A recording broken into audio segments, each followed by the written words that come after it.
favorite children's television shows that promote healthy eating or a better understanding of food in general.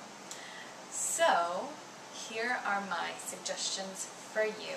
For the preschool audience, I'm going with Sesame Street's Growing Hope Against Hunger. Elmo didn't know there were so many people who don't have all the food they need. When you don't even know whether you're gonna have a next meal or not, that can be pretty hard. How does Liddy know so much about this? Well, because sometimes I go with my family to the food pantry. So this is something that I think is a great benefit to get kids started early on the path of eating healthy and realizing that being healthy, it can be done on a very small budget. The next show is called Tasty Time with Zafran. The recipe, tomato surprise. This is what we will need to make today's tasty treat. The cottage cheese, the rainbow sprinkles, and finally, the featured fruit of the day, the cherry tomatoes. It allows kids to see that eating healthy isn't hard and gets them excited about cooking their own meals and snacks. For the middle school audience, my recommendation would be Food Detective. We are conducting an experiment to see if eating certain foods can make you smell. The food techs in green have been eating garlic for a week. We're about to see if our blindfolded nose can pick them out of a lineup.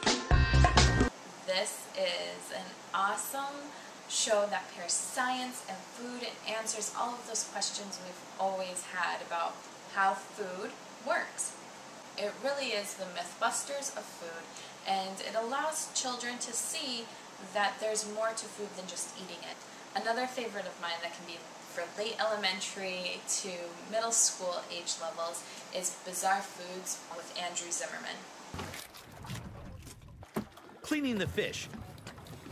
Barely. To prepare a traditional fisherman's stew. Everything caught this morning will go into this concoction, including heads, fins, maw, and bones.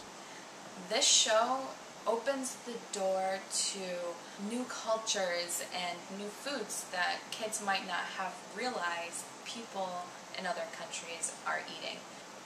It helps them see that what they might be consuming isn't exactly what people in China are consuming, and what are the differences between these types of foods. Is there a difference in quality, or the fuel that you're getting from these? It's a great way to start discussion while also allowing your child to explore other areas and their food consumption. My final recommendation is for middle school and high school kids, and actually it really depends on your child's maturity level, and as a parent you can judge what your child is really ready to feel. This one might be a little controversial, but that's why I love it. It is Jamie Oliver's Food Revolution. The test I did with the kids today was shocking. Do you know what that is? Do you know what that is? Broccoli. What about this? A good old friend. Do you know what this is, honey? Celery. No. What do you think it is, darling? Onion. Onion, no. Immediately you get a really clear sense of, do the kids know anything about where food comes from? The main reason why I recommend this show is because it's an absolute conversation starter between you and your child, allowing you to discuss what the problem is with food in our country and what can we do to solve this problem. So those are my top food television shows.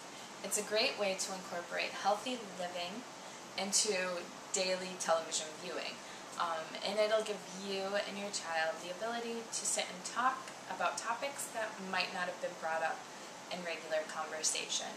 So I hope you enjoy those and start talking about food and what you're putting into your body. You'll be surprised by what your child knows and what they don't know. So take care.